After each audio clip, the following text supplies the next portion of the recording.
Hello my dear friends और most welcome on Well Academy platform. My name is Lamia Naseem और चलिए आइए स्टार्ट करते हैं सीटीक्यू का लेक्चर नंबर 22। आज से इस सीटीक्यू का थोड़ा सा पैटर्न में चेंज करूंगी क्योंकि प्रीवियस अगर आप 21 लेक्चर्स देखोगे तो 21 लेक्चर्स में मैंने आपको बहुत सारे इंपॉर्टेंट गेट प्रीवियस ईयर के क्वेश्चंस भी कराए। इसके साथ साथ मैंने कुछ प्रेडिक्टेबल क्वेश्चंस भी कराए जो कि आपके उसी टॉपिक से रिलेटेड थे जो टॉपिक आपके रेगुलरली पूछे जा रहे हैं। बट अब से क्या करेंगे, थोड़े से कन्वेंशनल क्वेश्चन करेंगे, ऐसे क्वेश्चन करेंगे जिसमें टाइम ज्यादा लगता है और कन्वेंशनल क्वेश्चन भी कई बार आपके गेट में पूछे जाते हैं। बट किस तरीके से उस चीज को समझने की कोशिश करिएगा।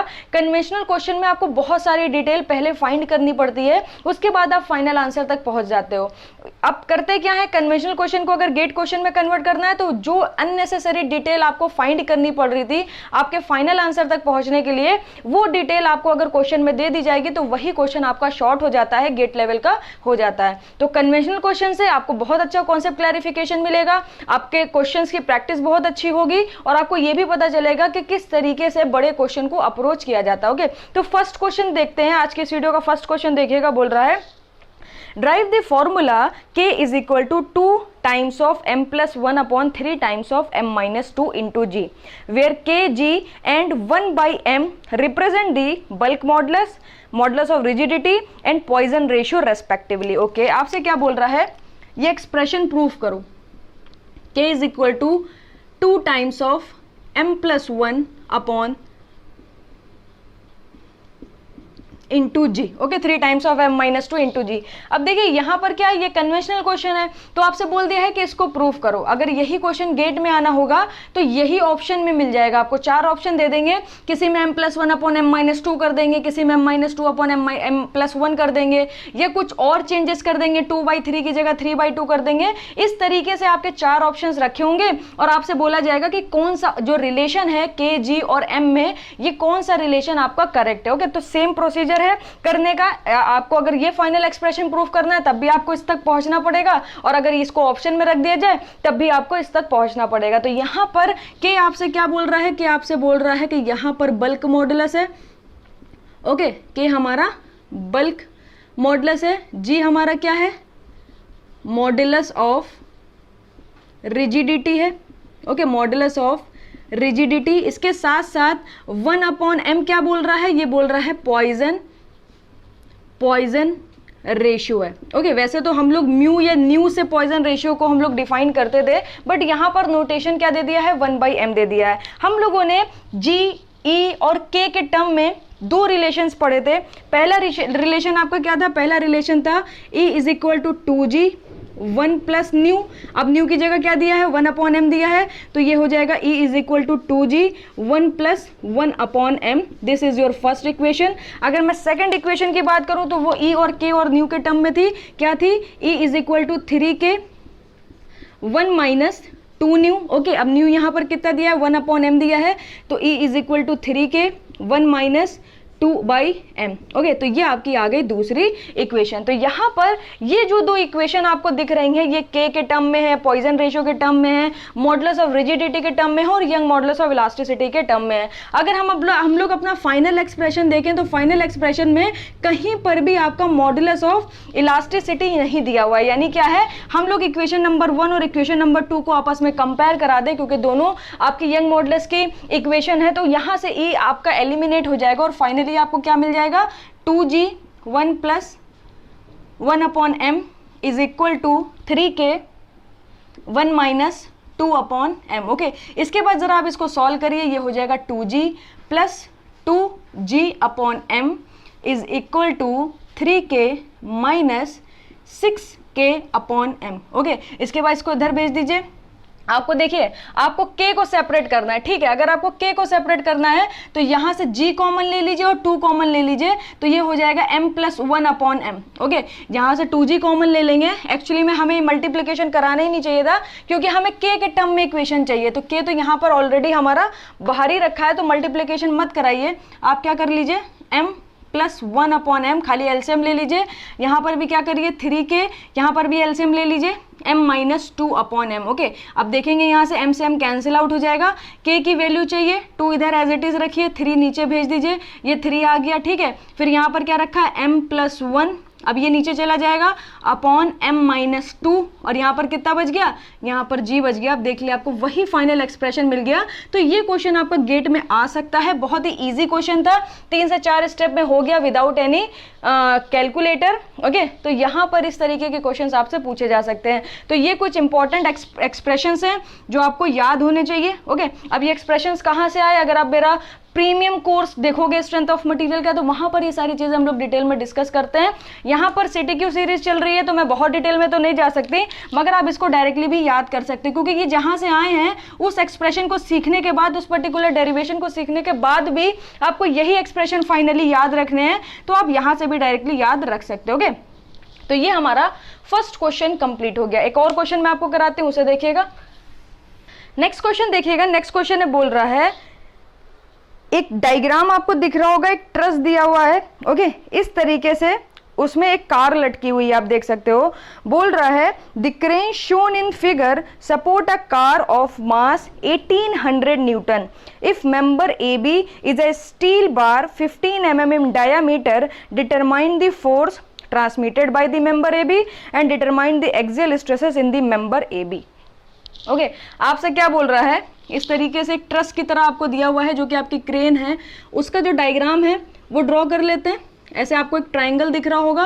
ओके, और यहाँ पर क्या करा है, यहाँ पर एक कार को इस तरीके से लटकाया गया है एक रोप के साथ। इसकी वैल्यू कितनी है, 1800 न्यूटन। ओके, इसके बाद क्या दिया हुआ है, इसके बाद यहाँ पर कुछ इस तरीके से आपको ये वर्टिकल हो गया, फिर ये, और फिर ये आपका वर्टिकल हो गया। ओके, इसके बाद यहाँ पर क्या है, सपोर्ट है, यहाँ पर आपका हिंज सपोर्ट है इस तरीके से, यहाँ पर आपका क्या है, रोलर सपोर्ट है। चलिए रोलर सपोर्ट यहाँ पे लगा देते हैं।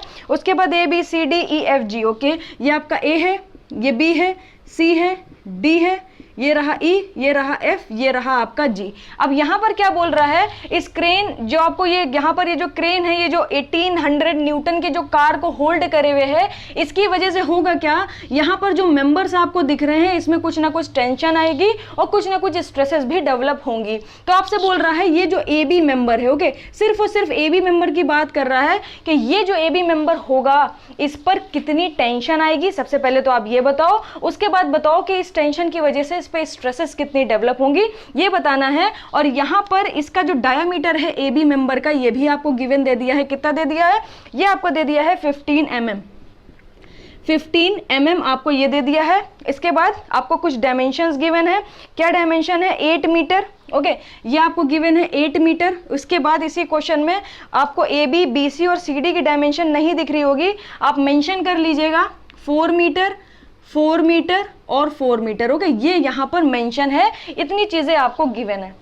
तो इस तरीके के क्वेश्चन को अगर आपको करना है तो आपको ट्रस की अच्छी नॉलेज होनी चाहिए। किसी भी ट्रस को हम लोग दो तरीके से सॉल्व कर सकते हैं। एक मेथड होता है मेथड ऑफ जॉइंट, जहां पर क्या करते हैं हम लोग पर्टिकुलर जॉइंट को कंसीडर करते हैं। इस तरीके से जॉइंट को कंसीडर करके देखते हैं वहां से कितने मेंबर पास हो रहे हैं, फिर इक्विलिब्रियम कंडीशन की हेल्प से हम लोग सारे के सारे मेंबर पर टेंशन निकालते हैं और कह सकते हैं हम लोग फोर्सेस की वैल्यू को फाइंड करते हैं। ओके, दूसरा मेथड होता है ट्रस को सॉल्व करने का, that is method of section. Method of section में हम लोग क्या करते हैं, ट्रस को अपने अकॉर्डिंग कट करके दो पार्ट में ब्रेक कर लेते हैं। और वहां पर कंडीशन क्या होती है कि मैक्सिमम टू मैक्सिमम 3 मेंबर्स को कट करिएगा। अगर आप उससे ज्यादा मेंबर्स को आपने कट कर दिया तो फिर आपको जिस मेंबर पर फोर्स की रिक्वायरमेंट है वो आप नहीं निकाल पाओगे, क्योंकि बहुत ज्यादा अननोन्स आ जाएंगे। ओके, दूसरी कंडीशन होती है मेथड ऑफ सेपरेशन की, कि कभी भी जब आप ट्रस को ब्रेक करो, ओके, जब आप किसी भी ट्रस को ब्रेक करो तो सबसे पहले 3 मेंबर्स को आप याद रखिए। दूसरा ये याद रखिए कि वो मेंबर उस 3 मेंबर में जरूर कंसीडर करिएगा जिस पर आपको फोर्स निकालना है। मतलब क्या है, अगर आपके पास इस तरीके से सपोज कर लीजिए कोई ट्रस है, ओके, अगर आपके पास ये कोई ट्रस है तो हमें इसको इस तरीके से कट करना है। हम इसको ऐसे कट कर सकते हैं। अब यहां पर आप देखोगे तो ये मेंबर कट हुआ, ये मेंबर कट हुआ और ये मेंबर कट हुआ।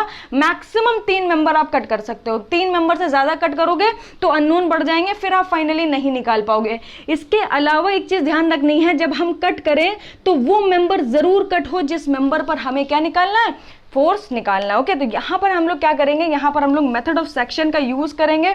ओके, और कट करने के बाद आप कोई भी पार्ट को कंसीडर कर सकते हो, कोई भी प्रॉब्लम वाली बात नहीं है। तो मैं क्या करती हूं,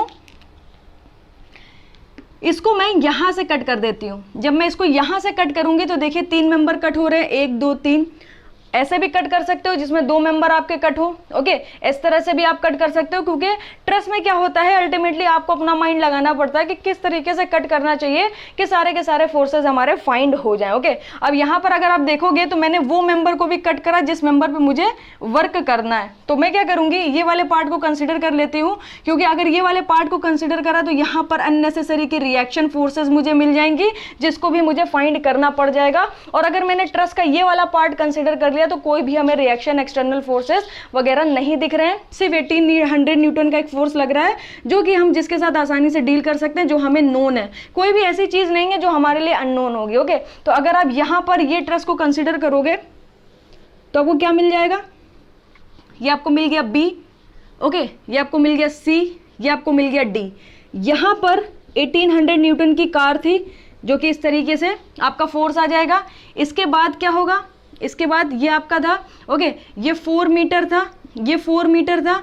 जब आपने इसको कट करा तो यहाँ पर क्या आया, यहाँ पर एक फोर्स आया एफ ऑफ ए बी, क्योंकि ये मेंबर क्या है, ए बी मेंबर है। जब आप इसे कट करोगे तो एफ ऑफ ए बी आपको मिल जाएगा। इसके बाद बी से अगर आप देखोगे तो इस तरीके से, ओके, जो भी मेंबर अनकट है वो मैंने एज इट इज ड्रॉ कर दिए। उसके बाद ये जो एफ है और ये जो ई है, एफ से एक और मेंबर कट हुआ है इस डायरेक्शन में, तो यहाँ पर एक फोर्स मिलेगा एफ ऑफ ए एफ या एफ ए, बात एक ही है। इसको आप ए एफ भी लिख सकते हो और एफ ए भी लिख सकते हो, कोई प्रॉब्लम वाली बात नहीं है। इसके बाद यहाँ पर आपने कट करा है तो एक फोर्स आपका आएगा एफ जी मेंबर पर, तो ये एफ ऑफ जी एफ भी आप लिख सकते हो, ओके। तो ये आपको टोटल यहाँ पर मिल जाएगा, ओके। अब हम क्या कर सकते हैं, हमें निकालना है एफ ऑफ ए बी। हमारी जो प्राइमरी रिक्वायरमेंट है, हमें जैसे ही एफ ऑफ ए बी मिल जाएगा तो हमारा फर्स्ट पार्ट सॉल्व हो जाएगा। उसके बाद फोर्स अपॉन एरिया स्ट्रेस हमें दे देगी, और एरिया के लिए उसने डायमीटर ऑलरेडी दे रखा है। तो कैसे निकालेंगे देखिएगा, अगर मैं इस पॉइंट पे खड़े होके मोमेंट ले लूं,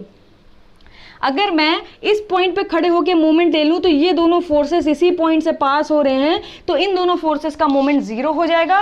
फिर जो मेरे पास इक्वेशन बनेगी वो F of A B and 1800 newton के टर्म में बनेगी। अब एक ही अननोन होगा, हम आसानी से फाइंड कर सकते हैं, मगर यहां पर मूवमेंट लेने का मतलब है फोर्स इंटू परपेंडिकुलर डिस्टेंस पता हो, फोर्स इंटू परपेंडिकुलर डिस्टेंस पता हो, तो यहां की तो परपेंडिकुलर डिस्टेंस 8 मीटर हो जाएगी, मगर हमें ये नहीं पता है। तो इसको भी हम फाइंड कर सकते हैं, कैसे, क्योंकि हमें दिख रहा है एक ट्रायंगल ये बड़ा वाला देखिए, और फिर जो हमें डिस्टेंस निकालनी है x, यहां से आप एक ट्रायंगल और देख सकते हो जो कि सेम एंगल आपका बना रहा होगा। तो अगर मैं यहां पर सिमिलर ट्रायंगल की कंडीशन लगा दूं तो ये हो जाएगा 8 अपॉन 4 प्लस 4 प्लस 4 कितना हो गया 12 is equal to x upon 4 plus 4 कितना हो गया 8 हो गया। तो यहां पर जब आप इसे सॉल्व करोगे तो 4 2 ज़ा 8, 4 3 ज़ा 12, 8 2 ज़ा 16/3, ओके। यहां पर आप इसको जब सॉल्व करोगे तो कितना हो जाएगा, देखिए 16 को 3 से डिवाइड दे दीजिए, 5.33 मीटर, 5.33 मीटर, ओके। अब मैं क्या करती हूं, मैं फोर्स मोमेंट ले लेती हूं, summation of moment at point F is equal to 0। तो यहां पर क्या हो जाएगा, यहां पर अगर आप खड़े हो तो इसका जो कपल बनेगा, इसका जो मूवमेंट का डायरेक्शन होगा वो एंटी क्लॉकवाइज होगा, और इसका जो होगा यहां से आप जब इसका मूवमेंट लोगे तो इसका क्लॉकवाइज बनेगा, यानी एक पॉजिटिव होगा एक नेगेटिव होगा, ओके। तो यहां से जब हम इसे लेंगे तो 1800 इंटू परपेंडिकुलर डिस्टेंस कितनी हो गई 4 plus 4 8 minus F of A B into इसकी परपेंडिकुलर डिस्टेंस कितनी हो गई 5.33 इज इक्वल टू 0। यहां से एफ ऑफ ए बी आप फाइंड कर सकते हो। जब आप इसे कैलकुलेट करोगे तो आपको कितना मिल जाएगा, ये आपको मिल जाएगा 2701.6 न्यूटन, ओके। आपका फर्स्ट पार्ट सॉल्व हो गया। आपसे बोला था कि ए बी मेंबर पे कितना फोर्स आएगा, उसके बाद इसी पे क्या पूछ रहा था, स्ट्रेस भी बताओ, तो ये कितना हो जाएगा 2701.6 अपॉन एरिया कितना हो जाएगा π/4 15 स्क्वायर, ओके। तब आप यहां पर क्या करोगे, 4 का मल्टीप्लाई करा दीजिए, फिर पाई से आप क्या करो डिवाइड दे दो, और फिर 15 का स्क्वायर करा दो, तो ये आपको मिल जाएगा 15.28 मेगा पास्कल। क्योंकि मेगा पास्कल में क्यों मिला, क्योंकि ये आपका mm स्क्वायर हो जाएगा, न्यूटन पर mm स्क्वायर कितना होता है, ये आपका होता है मेगा पास्कल, ओके। तो ये क्वेश्चन आप देख सकते हो हमारा कंप्लीट हो गया। अब यहाँ पर क्या है, अगर आपको यहाँ पर डायमेंशन मेंशन कर दे, जैसे कि अगर आप एक्चुअल क्वेश्चन देखोगे तो एक्चुअल क्वेश्चन में आपको यहाँ पर पर इसने 6 वैल्यू दे दी थी, ये 4 4 4 दे दी, ये 8 दे दी, ये 6 दे दी, तो इस पर्टिकुलर केस में क्या होगा, ये वाला जो पार्ट है ना, ये वाला पार्ट आपको नहीं लगाना पड़ेगा। मैंने यहां पर इसको क्यों नहीं दिया, मैंने यहां पर इस वजह से नहीं दिया कि इन केस अगर डायमेंशन आपको नहीं भी देता है तो भी आप सिमिलर ट्रायंगल की हेल्प से यहां पर डायमेंशन फाइंड कर सकते हो, क्योंकि यहां पर आप देख सकते हो यहां पर आपको सिमिलर ट्रायंगल्स मिल रहे थे। ओके, अब आप यहां पर अगर 6 कंसीडर कर लो, जैसे कि सेम क्वेश्चन अगर मैं कॉपी कराऊं आपको, तो यहां पर आपको क्या दिया था, 6 दिया था। अब आप जब मोमेंट लोगे तो कितना हो जाएगा, मोमेंट हो जाएगा आपका 1800 into 8 minus F of A B. अब परपेंडिकुलर डिस्टेंस ये नहीं होगी, अब परपेंडिकुलर डिस्टेंस कितनी हो जाएगी, 6 हो जाएगी, इज इक्वल टू 0। जब आप यहां से एफ ऑफ ए बी निकालोगे तो आपको पता है 6 3 18, 8 3 24, तब ये आपको कितना मिलेगा, 2400 न्यूटन। ये आपका फाइनल आंसर होगा। ओके, फिर इसी को आप क्या करोगे, इसी में जब आप एरिया का डिवाइड दे दोगे π/4 इंटू 15 स्क्वायर, जब आप इसको कैलकुलेट कर लोगे तो आपको स्ट्रेस मिल जाएगी। ओके, तो अगर मेंशन है डायमेंशन तो ये सिमिलर ट्रायंगल मत लगाइए, अगर मेंशन नहीं है तो सिमिलर ट्रायंगल की हेल्प से इसको फाइंड आउट करिए, इसको एक्स कंसीडर करिए, इसको फाइंड आउट करिए, उसके बाद आप अपने क्वेश्चन को करिए। आपको क्वेश्चन तो करके आना ही है, क्वेश्चन नहीं छोड़ना है कि भाई डायमेंशन नहीं दी थी आपने तो हमने क्वेश्चन को स्किप कर दिया। ओके, तो ये 2 क्वेश्चन की अच्छे से प्रैक्टिस करिए।